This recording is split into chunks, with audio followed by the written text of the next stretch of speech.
got my notes and I'm going to refer to them, but first I want to say it's been a really crazy time, hasn't it? You may have noticed we were in the news, and not for the right reasons, over the last couple of weeks because although I didn't have Doge emailing me in the middle of the night on my bingo card, nevertheless, that's what happened. So please get in touch with your Congress folks, Becca, Peter, and Bernie, and let them know how important it is to you to keep Vermont Humanities alive and strong, and tell them the stories that you remember about the work that we've done all over the state. And if you feel so inclined, although we don't usually do this, we got permission from Kellogg Hubbard to waive the check-sized envelope. There are check-sized envelopes over there if you care to make a donation.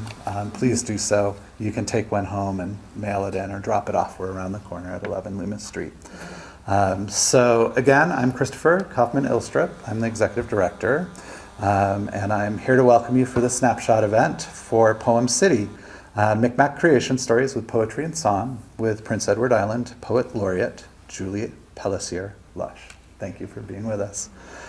Snapshot, for those of you who don't know, is our weekly program, hosts a variety of speakers at public libraries to foster resilient communities through engaging conversations.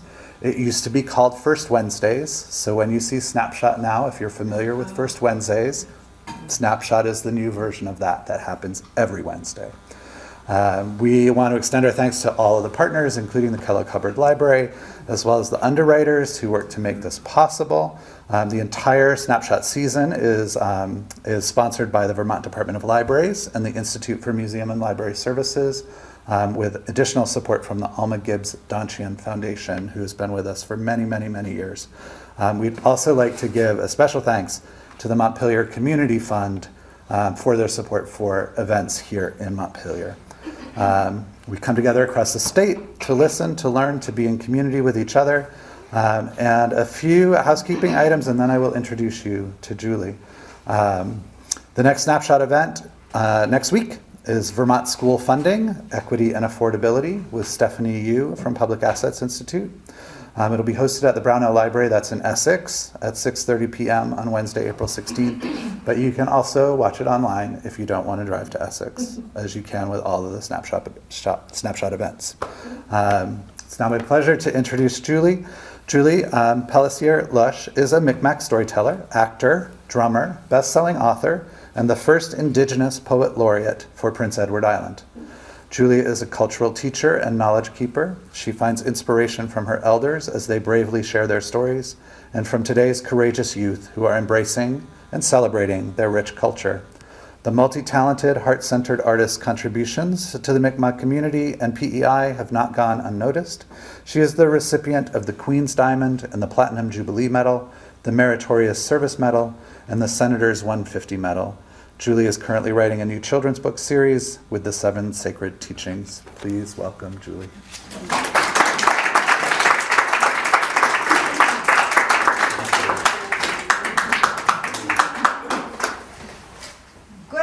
Jalasi and Deluisi Julie. Hello everyone and welcome. My name is Julie Pellessier Lush. I'm so honored and humbled to be here today and to be able to share some stories humbly of where I come from and just a few sort of tidbits of information that might make you want to learn a little bit more along the way. Now, I am Mi'kmaq, and I reside in the beautiful unceded territory known as Mi'kma'ki, which is actually PEI, New Brunswick, Nova Scotia, little bits of Quebec, and all the way down to Presque Isle, Maine. That is the territory of Mi'kma'ki, so you can see where you have dual citizenship at some level. Right? And I love that. And I always like to start off in a really good way. And usually that would be one of the poems that I wrote, oh my goodness, probably about 10, 15 years ago. When I returned to my community after a number of years traveling all over Canada, I realized that a lot of our young people didn't have a sense of who they are by their stories. They took on other culture stories and allowed them to sort of tell who they were. But what I realized is they didn't have a sense of their own story. And we have a project that's underway called the Truth and Reconciliation.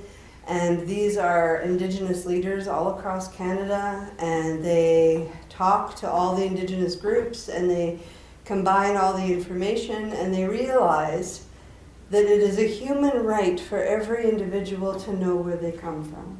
It is a basic human right. And when I heard that story, I went to my elders and I talked to them, and the story of creation is so big and so vast that I just took a little tiny bit of their stories and made a poem, and I share it with our young people. But it goes like this. Way hey, way hey,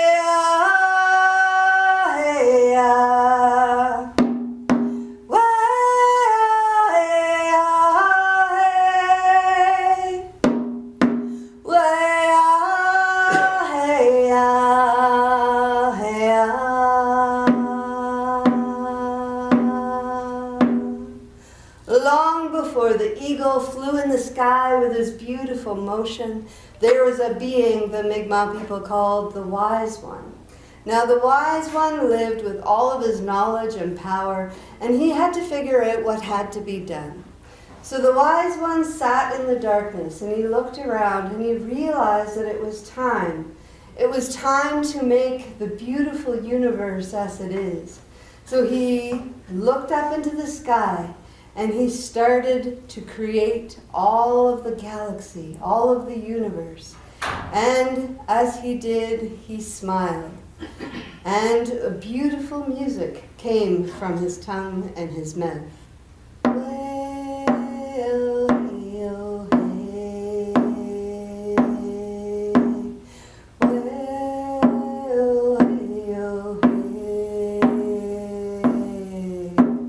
Now, as that music passed over his tongue and through his lips, those galaxies started to twinkle and shine and create warmth. And this made him smile. And so he had a long rest under this brand new creation. In a few weeks, a few months, and a few hours, he woke up and he looked at his beautiful creation, and he thought with some distress, there's nobody here to share in this amazing success. So he decided to create a companion, a wise being, who could learn of this knowledge and share in the joys of his creation. So with a clap of his hands, a warrior took form. With his head in the direction of the rising sun, and his 2 feet in the direction of the sun when the day is done. Like a prince of creation, he arose and gave thanks to the one who gave him life. I shall call you Glooskap, as I created you from nothing, said the Wise One. And he gave Glooskap an amazing gift. He gave Glooskap special power. His body had the strength of 10 men, and his mind was extra sharp and quick. Now the Wise One looked at his beautiful creations, and he realized it was time. Time to create people that would look just like him. They would be molded from the beautiful red clay of Abaguit, and they would be strong. They would be proud, and they would be special right from the start. We would all be his children, whom he would call Mi'kmaq.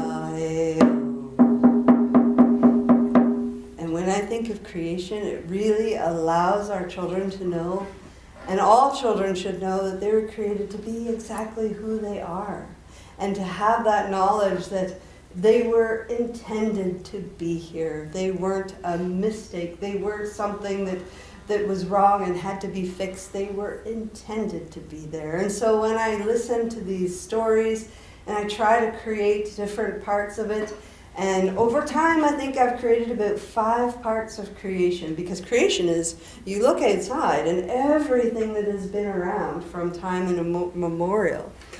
So now I have the fun task of sharing some amazing stories of creation and amazing stories from long, long ago. Now this always starts with our 7 generations. Now this handsome gentleman is John T. Sark.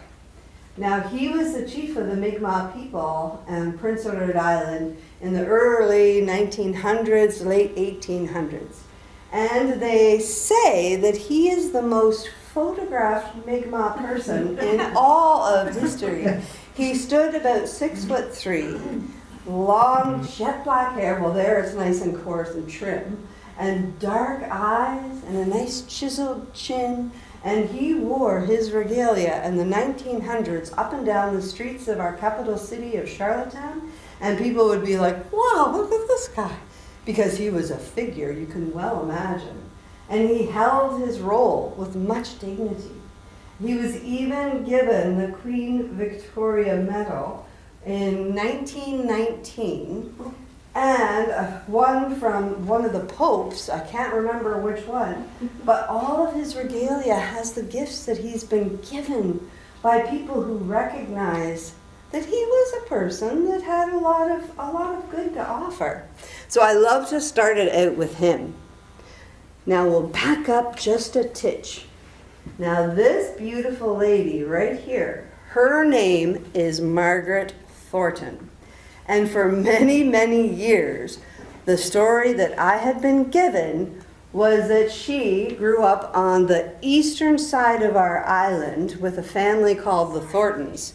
And they were from England, and her grandfather from this family was one of the speakers of our house. So all these children and all the grandchildren of this gentleman were made to go to a little one-room schoolhouse in Lower Montague where she went to school. Later, I found out she is actually the daughter of Anna Nicholas, who was Mi'kmaq. And the Thorntons took her in when she was just a baby and raised her. But she always stayed connected to her Mi'kmaq roots. She was born in 1874. She was raised with the British family in Lower Montague. Then she met and fell in love with this handsome chief of the Mi'kmaq of Prince Edward Island named John T. Sark. And instantly, it was love at first sight. They just reacted well to each other. Immediately, they knew that it was time for them to marry and to spend the rest of their lives together. She moved with him to Lennox Island, which is my First Nation community, and they had many, many children together. But because of her background, because of what she experienced with the Thornton family, she knew the importance of education. She knew that it gave her an opportunity to sit when there's a little bit of sitting time and pick up a book and read it. She knew the importance of living in a world where education was becoming more and more important. She made sure that all of her children had an education. Now, John T. Sark, here he is right here with Margaret Thornton. This is a little bit later in life. This was one of their children. He was born in 1859, and he passed away in 1934. Now, he was the last hereditary chief, which means his father, his grandfather, his great-grandfather, his great-great-grandfather, they'd all been the chiefs of our community because it was hereditary. If there was not a son that was born that had the capabilities or the desire, they would find somebody very close to the family, and that would be the next chief. So it stayed very, very close. Now, sadly, when his father passed away, he was only 7 years old. So a few people jumped in and tried to become chief while he was just growing up. But when he became like 18, 19 years old, he was like, okay, people, I'm ready to be chief now. but they liked the power. They liked being able to know that they ruled this whole community, and they didn't really want to give it up. So in the archives at our university on Prince Edward Island, you can find the court case where he used his hereditary right to be the chief, passed down from every one of his forefathers to be the chief, and he won. So he got to become the chief and marry the beautiful Margaret Thornton. And there they are with one of their little girls there and a few other chiefs from different parts of our community. Now, like I said, look at this man. He is definitely the most photographed man. And there is even a film of him from 1919 when he got this beautiful medal from Queen Victoria. And he's standing there and he's lifting his toes and he's acting all nervous, but it's like, it's so beautiful to know that he will live on. He has all of these things. Like, look at this. John Sark, Indian chief from Prince Edward Island, way back in the day, and this is in different museums, so his face traveled. Now, Margaret and John T. Sark had many children. This is their second oldest child. His name is Jacob Sark. He was born in 1893 in Lennox Island, Prince Edward Island, Canada. His father was John T. Sark, who was 34 at the time, and his mother, Margaret Thornton, who was 30. So Jacob and his older brother, John J. Sark, ended up going to our post-secondary education system, which was St. Dunstan's College. And they both became teachers. That was their driving force. They wanted to educate their community, so they went to educate themselves to be able to come back to our little First Nations community and teach all of our children and our adults who wanted to learn. They had like adult education classes. They came back and they taught. Now, his older brother really got the prime teaching, and because of the hereditary chief thing, his brother became the chief. And there was only a very short period of time during World War I when his older brother signed up to go and fight, and he went off to England, and he met a beautiful nurse and married her, but that's a different story, totally. But Jacob ended up staying, and he became the chief for a very short time while his brother was away, and he got to be the teacher in Lennox Island. But when his brother came back, that meant he had to start looking for places to teach. And he went to a little place over in New Brunswick, and he fell in love with Alma Cormier. And she is Acadian. She lived in Newcastle, Northumberland. And he died in May 1960 in Summerside. And he died, I put that in twice, that's okay. He was 67. But Alma Cormier seen him teach at the school in her community. And she started making little side eyes, and finally they started dating, and next thing you know, she ran home to her mom and dad and said, "Mom and Dad, it's like, I'm in love and he's asked me to marry him." And they said, "Who is it?" And she goes, "Jacob, the teacher." And they're going, well, yeah, that's not gonna happen. You can marry this teacher, from, that community in PEI, or you can stay connected to our family, and we love you and we want you to stay connected. But she was so much in love with Jacob, that young boy with the bright brown eyes, that she said goodbye to her family, and she married Jacob and moved with him all the way to PEI, and they had so many children, and their life was so full and so beautiful.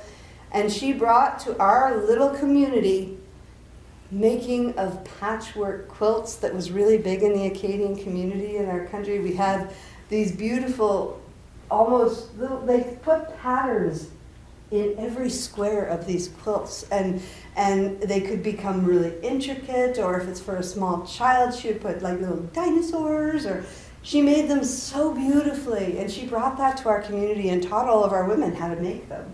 All of these different skills she had. And look at all these kids.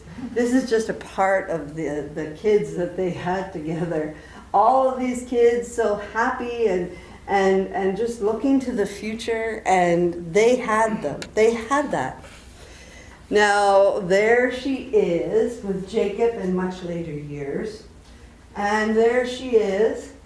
And there is her and one of her older sons, Hubbard. And she loved her community. She loved living in Lennox Island. And it wasn't until she was about 80 years old, maybe in her late 70s, she got a letter out of the blue from her little sister, and it said, "I miss you, and I love you, and I want to see you." And she was overwhelmed because she never ever thought that she would have an opportunity to connect with her family. After all of these years, who would have thought?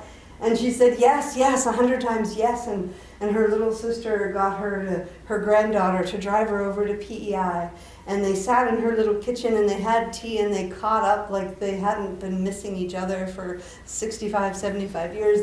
They instantly caught up and they connected, and she got to at least finish that part off. And PEI, we don't have a whole lot of big news stories, but that made the newspaper. A Acadian woman meets her sister after so many years and gets to connect in a little kitchen in Lennox Island, PEI. Can you imagine?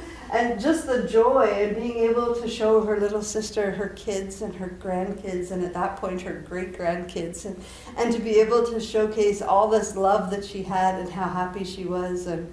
And they both ended up passing not too much long after, but they had that opportunity to fix all those things from years and years before. Now Alma and Jacob had this beautiful lady right here. Jacob and Alma had many children, and one of the older ones out of their group was Dorothy. Now Dorothy was born February 6, 1930. And she passed away November 2nd, 1988. And she was a Sark. And she fell in love with this young man who had these big brown eyes, and his name was David Bernard. But David Bernard, her husband, had been to residential school. He went to Shubenacadie, and he had a lot of anguish in his mind and his heart and his spirit that he still had to keep working out.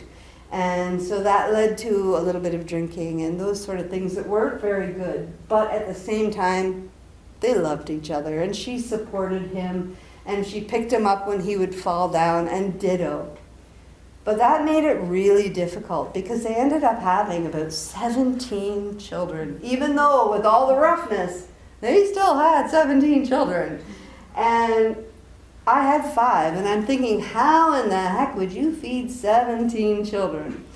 And the thing is, on Lennox Island, in the spring and in the summer and in the fall, you send your kids down once a day with your little buckets, and they go and they fill up their buckets with clams or mussels or quahogs or oysters, and they bring them back, and you throw in a few potatoes, and you have a big seafood feast. And every day you go away full from that table because the Mother Nature provides for you. It's just in the winter when things get really hard. So she learned how to make baskets out of wood. So she would find the most perfect ash tree, and she would get her husband to cut it down, and then he had to pound it. Pound and pound and pound and pound until the strips, and if anybody knows the teaching of a tree, you can tell how old a tree is by the rings, right? Well, those rings will separate over time after you're pounding and pounding and pounding. And once they separate, then our beautiful master crafter basket makers will take these slats and they'll trim them down till they're the right size and the right texture. And then they will start looping them in and weaving the most beautiful baskets. I've seen basket makers do it. And their hands are red, their knuckles are huge, because you have to keep pushing down each row until they're nice and tight and hold on to all of these different parts and add to it and add to it and add to it. And finally, her biggest thing was making potato baskets. We lived here on PEI, and so the biggest thing of our markets were potatoes. So she would make these beautiful potato baskets, and they would have a nice thick handle. And I didn't even know what those were for, but I guess during a break, like after you're picking and picking and picking and you're allowed to have a 10-minute break, you could sit down on that handle and you could cut an apple and have a few pieces of apple, and then it was time, you'd stand up and you'd pick up that basket and start pulling out more potatoes. But she would sell these great big beautiful potato baskets for like 5 cents a basket. And she would make hundreds and hundreds of them. She would put them all on a rope and connect them to her back and go over to all of her neighbors, and they would say how many baskets they would need in all the farms nearby. And she would have enough money to buy the milk, the flour, the lard, everything she needed to support all of those children. And her baskets were so beautiful that many of them are in museums all over Canada and North America. Dorothy Sark would make the most beautiful, beautiful baskets. Now here's a few more pictures. There's Dorothy, and there's David. And this is Dorothy. This is probably when she's about 60 years old. And just you can see her father and her grandfather in that face, that big happy face. And this is David. This is her husband. This is the one. Now the story goes, he was sent to Shubenacadie when he was about 12 years old. And when he was 15, him and his older brother ran away. And they went to a cousin's place, and they heard that you could sign up for the army. And so they got his uncle to say that they were 18 when they were in fact 15. This little boy doesn't really look like he's 18, but he stood there and he went, I'm 18. And he signed up for the army, and he stayed there for 3 years so that he would never have to go back to Shubenacadie again. And he said the army was way better. He said, you got to eat, you got a place to sleep at night, and they looked after you, and you got lots of exercise, so the army was actually not that bad. And he was a basket maker as well. This is him pounding the ash. You can see this is like a section of the ash tree, and you pound and pound and pound until those rings all separate, and then you get these strips. You see all these strips? These are what makes the beautiful, beautiful baskets. His baskets aren't quite as strong and as put together as Dorothy's, but we would never tell him that. It would be just, oh yes, you're wonderful. This is awesome. Great baskets. So David and Dorothy, their oldest daughter was Mary Margaret Bernard. She was born April 1st, 1948, and she passed away March 16th, 1974. So she really wasn't that old. But because she was one of the oldest girls in the family, she became the mother to 16 other younger siblings. So when mom and dad were out, getting lobsters and getting oysters and doing all that, or making baskets, her and her other sister were the ones making the supper, getting homework done, making sure everybody had their bath, making sure that lunches were made for the next day. And she embraced her role 110%. She loved who she was, and she loved that she was able to provide for all of these kids. And she was one of those people who just embraced it. And if you talk to any of her brothers and sisters, they'll always talk about Maggie, and her favorite color was purple, and all of these different things. They have such wonderful, wonderful memories of her growing up, because she was the one that was there for them. Now, she met and fell in love with a Louis Palacier, and she fell in love with him. He was born November 18th, 1945. And this is Mary Margaret Bernard, and everybody called her Maggie. And very young, very beautiful. You can see her mother and her father in her. and wearing a very beautiful purple dress, which if you look really carefully was actually her husband's, one of his dress shirts, because they didn't have a whole lot of money, so she flipped it backwards, cut off the collar, and just see the loop, how big that is? It was actually a dress shirt. They didn't have a whole lot of money. They ended up going to Montreal, and they got married in Montreal, and I don't know, you might even be able to see a little bit there, but 6 months later, they had this little girl. And this is the two of them living on Lennox Island with this little roly-poly. And that little roly-poly is me. This is me. I was born February 21st, 1970. And I was born, like February, you can imagine what it would be like. We live on an island off of an island. And in the dead of winter, you have to have a vehicle. You get in the vehicle and you drive across the ice to get to the mainland. And it was always rumored that they'd have to drive with the doors open, because if you heard a crack, you could jump out easier if the doors were open while you were driving across the ice. And they got me to the hospital, and, well, they got my mom to the hospital. I was just sort of going along for the ride. And back then, it was that the men would stand outside in the waiting room, and all the men would be standing together, probably chain smoking and doing whatever they do there. And the moms would go in with the doctor and the nurses, and after so many hours, they'd come out, and they'd have a little bundle, and they'd say, Mr. Pelletier. My dad jumped up, and he's just so excited, and he's so nervous, and he's like, yes. And they lifted open the blanket, and they said, Mr. Pelletier, you have a beautiful baby girl. And he looked down, and he went, wow. I had the umbilical cord wrapped around my neck, so I was literally a blue baby.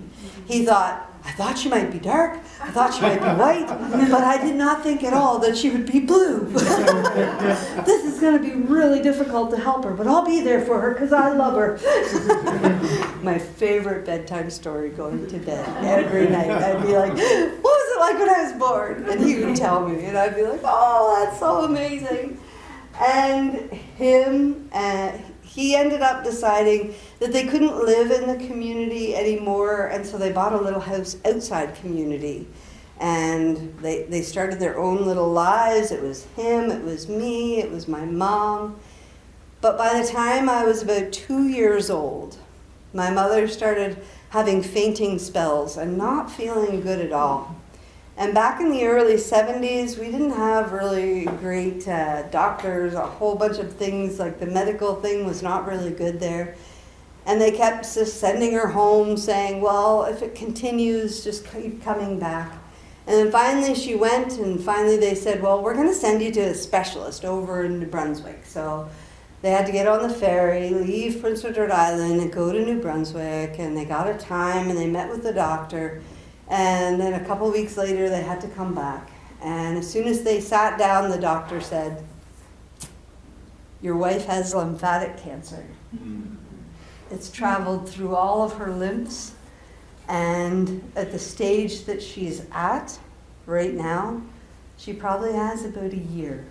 6 months, she'll be able to stay with you at home. She'll probably still be fainting, and she'll probably not feel good. But after 6 months, it's going to be excruciating as everything starts changing in her body, and there's not anything we can do. So 6 months we'll be in the hospital at the very end of it. And it was devastating. Can you imagine? You've just bought a house, you just had a child, you see the whole future in front of you of everything that you envisioned, and then all of a sudden you get this news that this life isn't going to be the life that you or anybody else had envisioned. And they did not know what to do. And the doctor was almost pretty right. At 6 months at home, where at the end of that 6 months, her brothers and her sisters would say that she would hide how badly she felt so that my dad wouldn't tell her that it was time. And finally she agreed that she just couldn't handle it anymore, the pain of everything that was going on in her body. And finally she went to the hospital. And his parents lived in Charlton, Massachusetts. And we'd got to go and visit them quite a bit. And when my mother and I would go and visit, it would be, we'd stay in one room in his house. And on the night that my mom passed away, my granny and grandpa said that a red cardinal kept pushing himself against the window where my mom and I would sleep when we went to visit. And they just knew that this was like a sign that something had happened. And sure enough, their son called them the next day to let them know that this had happened. And that left a huge hole in my life and in his life, and he didn't know what to do. So he sent me to Charlton, Massachusetts for 6 months, and I got to go to kindergarten there, and I got to learn Yankee Doodle Dandy and all of the things that you would learn at a kindergarten in New England. And I had a lot of fun there living with my grandparents. And when I came back, my dad was ready to go, and he said, "She passed away at 24 years old. What in the heck could she have done to not go to heaven? I'm probably going to live to be this crotchety old guy, and I'm going to probably have to make up for a whole lot, so the only way I can make sure that I'm with her after is I'm going to dedicate my life to the church." And I was like, "Oh, so what are you going to be?" And he goes, "I'm going to be a minister." So we packed up our house and cats and hamsters, and we moved to Kingston, Ontario, where he went to Queen's Theological College, and he became a United Church minister. And then his first church was all the way out in Grandview, Manitoba. Itty bitty little tiny town on the edge of Manitoba and Saskatchewan. And when you drive in there, there's like population of maybe 500, 600 people. It's all like grain farmers. And when you drive into the town, it has a sign probably as big as this back wall here, and it says, "Grandview, gateway to the west." And you'd walk with a little swagger as you said it, eh? "Gateway to the west." And it was okay there. But when you are coming from the Atlantic region, there's a different mentality for people you don't know than when you go off to the prairies. They grew up together. They know each other. They have been friends with each other forever. And when somebody new gets plopped down, it's like, I don't know you.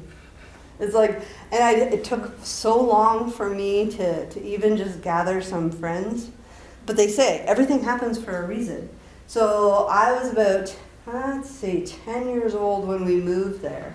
So I started reading. I got into books, and I was reading The Lord of the Rings by the time I was 10 years old, and The Hobbit, and C.S. Lewis, and I was reading all of these books, and these stories were coming alive in my head, and I said, this is a part of who I am, is learning as many wonderful stories as I can, so I can keep them and keep growing and adding to them and do all these things.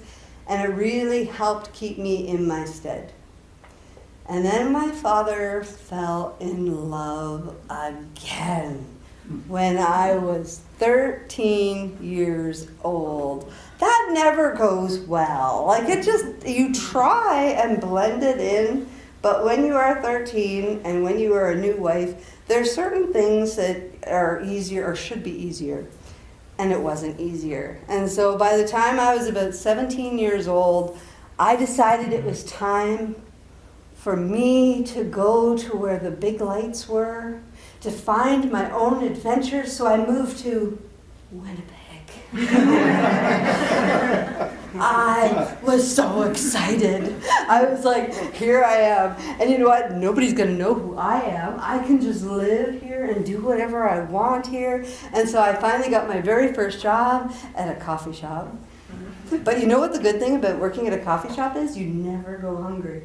You could bring home the leftover donuts and the bagels and the muffins and everything. You always had food. And wasn't it just the best that you could just drink all the coffee you wanted there? So, I mean, I had coffee, I had a pop machine, and I had donuts. So, I mean, and they paid me to be there. I was like, I have it made. And this young guy kept coming in, and he would order a medium double-double. And he had these beautiful, crystal clear blue eyes. And as soon as I'd see him, I'd go right to the machine, grab my medium cup and fill it up with double-double. And he would go, oh, you remember me. And next thing you know, we would start talking. He would show up when he knew my shift was almost over, and we'd be talking. I found out he was from Newfoundland. And I was like, I'm from PEI. Like, what are the chances in Winnipeg, Manitoba, that we get to meet up like this? And he said that him and his brothers and a few of his cousins, they chipped in and they bought this old dilapidated car because they heard there was money in Alberta. So they thought if they can get this car to drive all the way to Alberta, they're going to have it made. They're going to be like rolling in money. But the car broke down in Winnipeg. And so they ended up getting jobs in Winnipeg. And they all ended up staying there.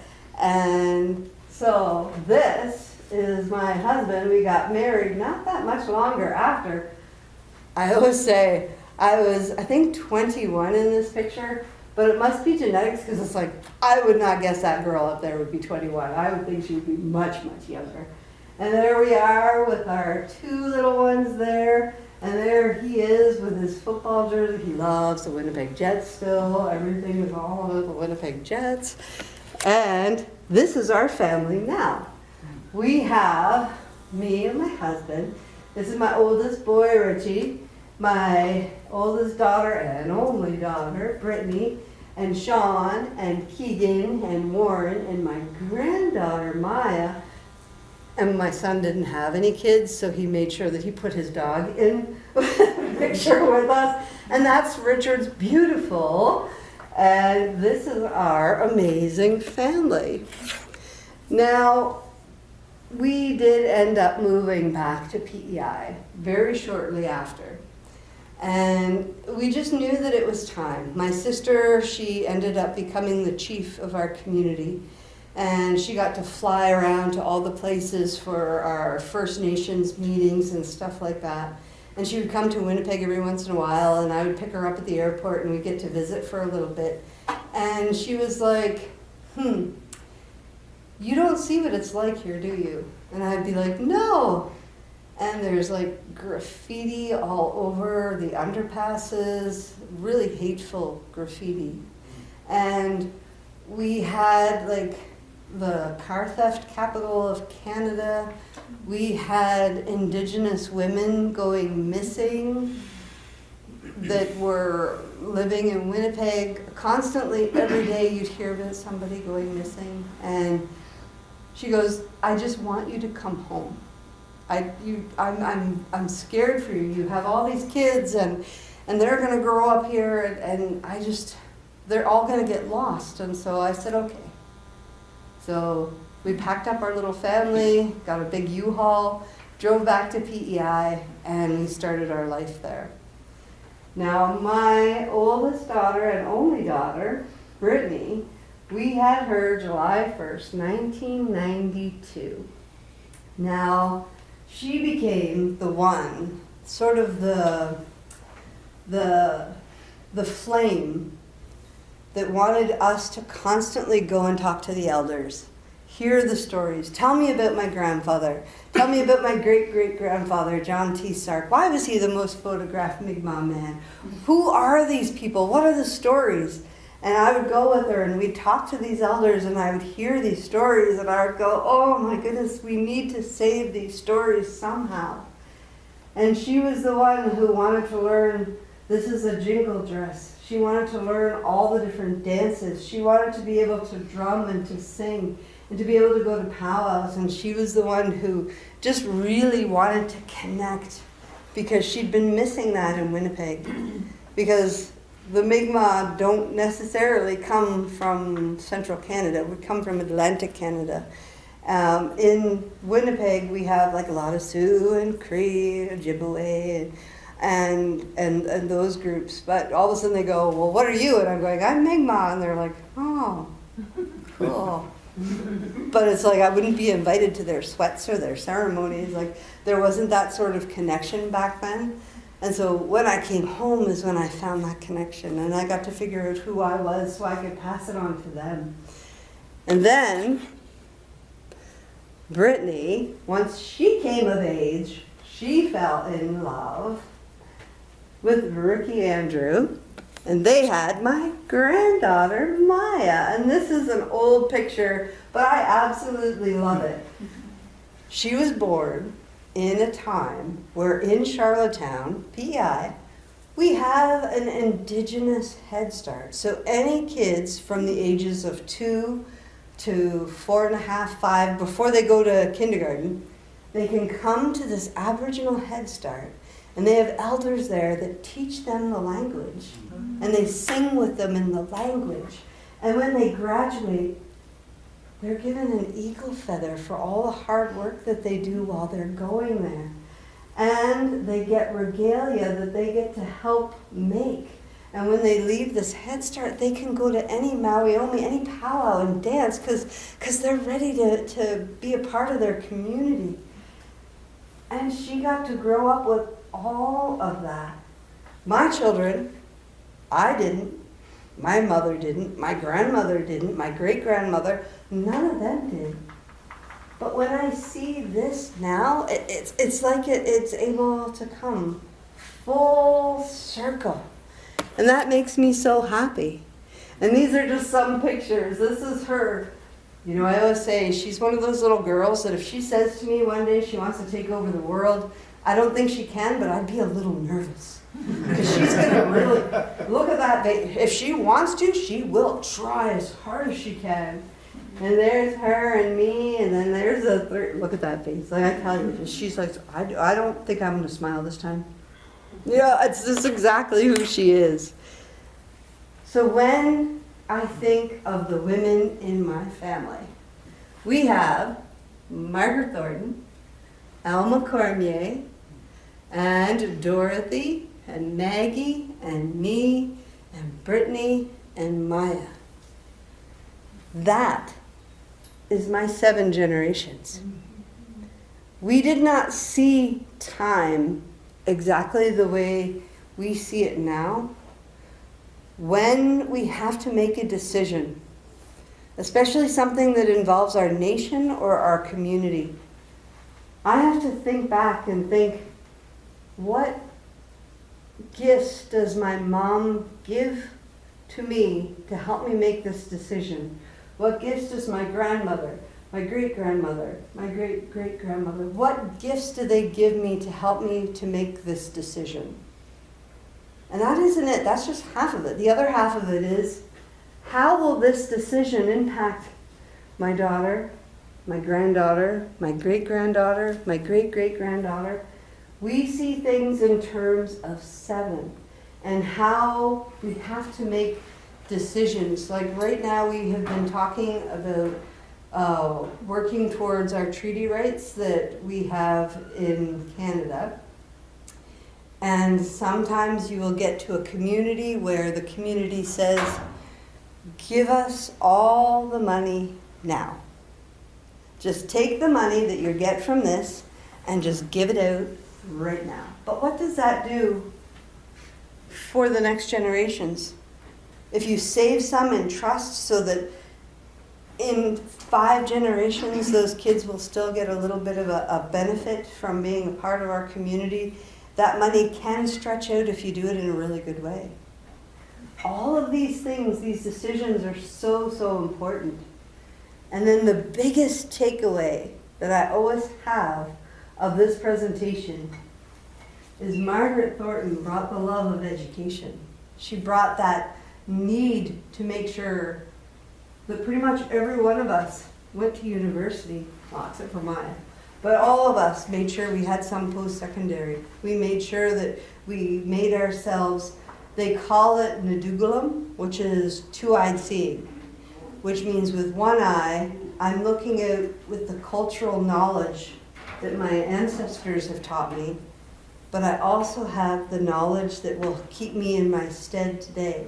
So I can come and I can talk to people and I can understand and share what's in my heart and my mind and my spirit in a really good way. So it's called two-eyed seeing, which is, it's probably a new term for an old philosophy, where you're being able to look in your mind and make sure you keep yourself grounded and present in all the things from before, but that you make sure you take advantage of the education and opportunities, the science, the technology, and all of those things so that you can move your community forward in a really good way. That was from Margaret Thornton. Now, Alma Cormier, that sometimes you just have to believe in love. Her heart was so big that she believed in love. Like, how amazing is that? She had her heart was so full. And Dorothy, her artistic skills at creating things that were really just multi-purpose but became so beautiful that they're now in museums. Her love of making trees into a useful tool to help feed her huge family. And my mom, who got to be the mom of like 17 other kids, but she didn't actually get to raise her own because she didn't live long enough. But she got the opportunity to raise all of her siblings. And she got to be a part of each and every one of their lives as they grew. To me, who's a storyteller, I love telling stories. When I get a good story, you'll see my eyes start to sparkle, and I might even talk a little faster because I see the story in front of me, and I just want you to see what I see in my mind. To my daughter, who connected to the culture, to my granddaughter, who's definitely, she might not take over the world, but I think she's going to change it one little step at a time because she wants to, and that's totally fine with that. So this is 7 generations. Now, some lectures and some talks might take this into a darker way, but this isn't the way I like to teach or to share, because there is things that get passed down, like intergenerational trauma. They say something happens to this individual, it's a learned behavior, they do it to their children learn and think that's how it's done, and they do it to their children. And they say that these traumas actually get stuck in our DNA and our RNA, and they get passed down. Even somebody who isn't even aware that somebody went through a trauma will still sort of experience it, even though that they might not have ever been a part of it. But I like to think that, here we go, let's see. My focus has always been the intergenerational knowledge. If trauma can be passed down from generation to generation, so can intergenerational knowledge. I know that when I think of my line above me, all of them have these amazing gifts and skills. And I think, one day maybe I'll want to do some basket making. And I know that that knowledge of my grandmother is in me. And if I don't even think that that's strong enough, then maybe at night when I'm smudging and I'll say, grandmother, I think I want a basket make. Can you help me remember your finger movements? Can you help me remember the passion of doing it? And then next thing you know, I know that I will have that in me to be able to at least attempt to make baskets. And that's just those skills that we know because they are like the top skills of each of my ancestors.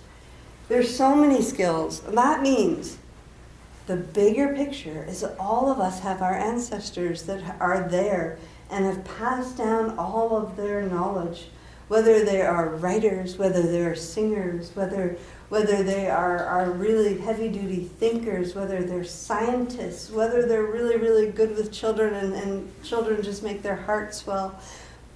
All of those things are passed down and given to you as gifts. And I know that my heart is full when I think of the gifts that are there waiting for me. I said one day, I think I want to write a book, and next thing you know, I was sitting there and I was writing a book, and it was like, wow, this is amazing, it's done.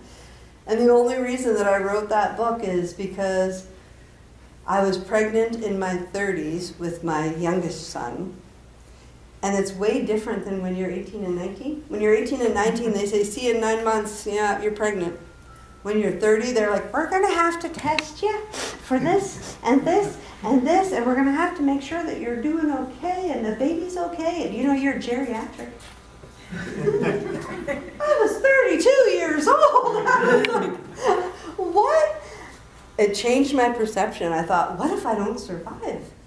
I thought, when my mother passed away, she honestly believed that that was not the end. So she left no notes. She didn't leave a voice, you know, a tape recording of her voice, because she honestly believed that at 24, how could life end? You know, I honestly get that now. At the time, I would be like, everybody else who knows her got to hear her voice, and I've never heard her voice, and they got to hear her laughing. Like everybody says, your mom had a laugh that you could hear it in the room next door, or she just went right from her belly and it just went out. And I was like, oh, what I would give to hear that or to remember that. And I thought, what if that happens? So I said, I'm going to write down every memory that I can. So I started book 1 of my memoirs. And in that book, I wrote down all of the things I remembered from going to Charlton, Massachusetts for the summers with my grandparents, to making rag rugs with my granny, where she would get the old rag basket and put it out on the lawn at night, and she'd take a little cut, and then we'd take the piece and we'd run with that rip until it was long strips, and then she would start braiding it into these beautiful rag rugs. And then we'd have a brand new rag rug in our living room by the end of it. And all those things, I thought, what if this child doesn't get the opportunity to know and remember all those things that I know and I remember? So I always wanted to make sure that I kept that and I saved that. Now, when I think of this intergenerational knowledge, I know that our songs, our stories, all of those things are coming back, and I think everybody is where they're supposed to be. There is this thing that there is a belief that there is a bigger plan that's happening around us. And if you're here and you're hearing this, then there is a reason why you're here. There might be something that sparks something like, maybe I should start writing some memories of when I was younger, just so that we have them written down. Or maybe I should look up and see who my great-grandmother is. Or maybe I should, just check it out and see if my grandchildren know who I am, right? Because we are the story keepers. The older I get, the more I realize I am the story keeper for my family. It used to be when I was little and I would visit my grandparents and they would say, your father when he was little, and they'd crack up laughing and tell me all these stories. And I kept them and I put them in my little filing folder in my head, and I was like, oh my goodness. But I'm able to tell my kids and my grandchildren all about their grandfather and their great-grandfather. And when I think of that, I think I'm becoming the story keeper the older I get, because the less people are around that hold my stories that I can go to and say, Julie, do you remember when? There's less and less of them. So when I look around and I realize, hey, I think I'm the story keeper now, and that's okay. I don't actually mind that. I love being the story keeper. And I thought maybe we could, because if that was way too long. And then we go into a whole bunch of other things. So when I think of all of these different things, I wanted to bring extra slides because I said, what if I don't talk enough? Yeah, there's no chance. But when I was about 11, because we were out in Grandview, Manitoba. My dad would drive me to PEI at least every summer so I could stay connected with my grandparents and all my other siblings from my mom. So we would always reconnect and go there. And we would drive through Ontario. We would go through Sault Ste. Marie and then Wawa. And my dad would always have to sing the Wawa song. Wah, wah, wah, wah. Wah, wah, wah, wah. Wah, wah, wah. And it would be every time we pass Wawa, and they have a great big goose that's like the champion of that city. And we drive by the goose and we'd have to sing Wawa. And then we went by this one community, and it's the scariest little community because you're coming down one of these hills where there's about 5 different warnings for big trucks that this hill is very, very steep. So you hit the top of the hill and you can see forever from the top of the hill. And then you're pretty much going straight down, and at the very end of it there's a turn. And then there's a graveyard on your left-hand side. And my dad would say, yeah, those are the ones who didn't make the turn. And I'd be like, oh! But right around there was a little town called Blind River. And I thought, this whole story started to spin together about this town. And I came up with a story, and then it got shortened to a song by the time we finished driving to PEI. And then when we came back to Manitoba, I showed my music teacher the song that I made, and he put it to music so I wouldn't lose it. And then he put me in songwriting competitions, and here I am, like 11 years old, and I'm standing on the stage, and they're going, oh, so you made your own song? And they go, do you want to sing it? Mm-hmm. Well, there's nobody else in your competition, so, you won. And I'd be like, mm-hmm. So my dad has like folders just from that one year, because I didn't do it again for a very, very long time. But it's like, I've achieved it, check, I'm done for a bit. But this was the song that I created, and it was a song that, my image of that town was this old man who was born blind, and his wife suddenly passes away. And he has a young child to look after, his daughter and his grandson. And he realizes how much easier it would be if he could see. And somebody in the community said, there's a river not too far that if you wash your eyes with the water, it'll fix your eyes and you'll be able to see, and you can look after your daughter and your grandson. So it was the journey of this grandfather that I wrote the song for. Oh, blind river, take it away. Oh, blind river, don't let it stay. Oh, blind river, I'm counting on you to take my blindness away. I've been blind since my birth. I haven't seen the sun, but my love for God above is with me still today. Oh, blind river, take it away. Oh, blind river, don't let it stay. Oh, blind river, I'm counting on you to take my blindness away.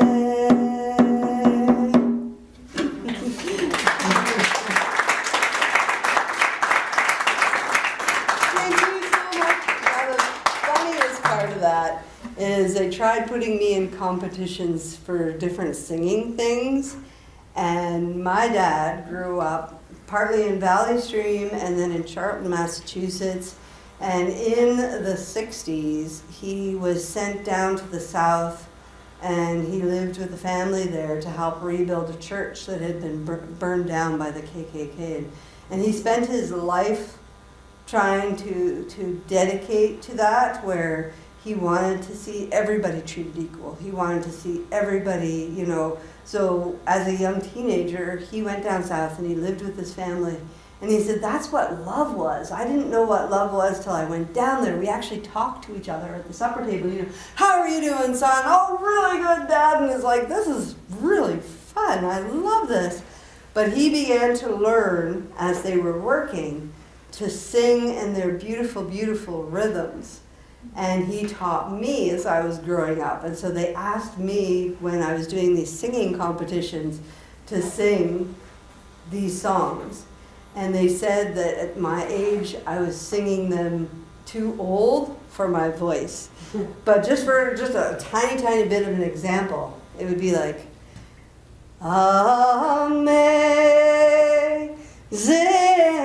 grace, how sweet the sound that saved a wretch like me. So you can imagine, and they're going, I'm like this size, going, and they're going, whoa. But I had so much fun, and the connections that I've made living all over Canada and being able to connect with my father and his family here in New England and beyond. My uncle was a forest ranger down in Arizona, and then he went up and he was working on the western side of the U.S. for a little bit, but he ended up in Connecticut, and so my cousins all live in Connecticut, which is really cool.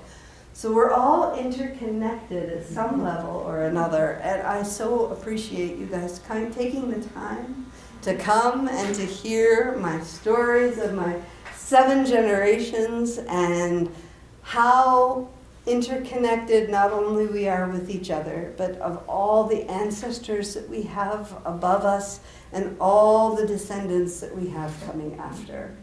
So Elalio, thank you so much, everybody, for coming. Thank you.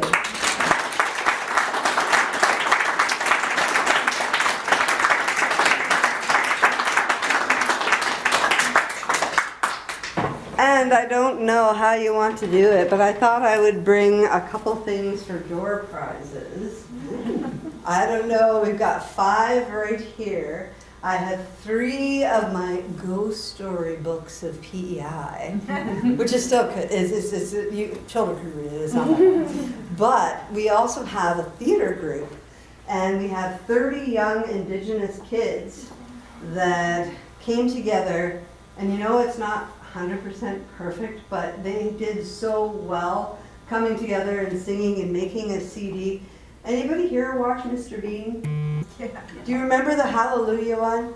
Or he's like, hallelujah.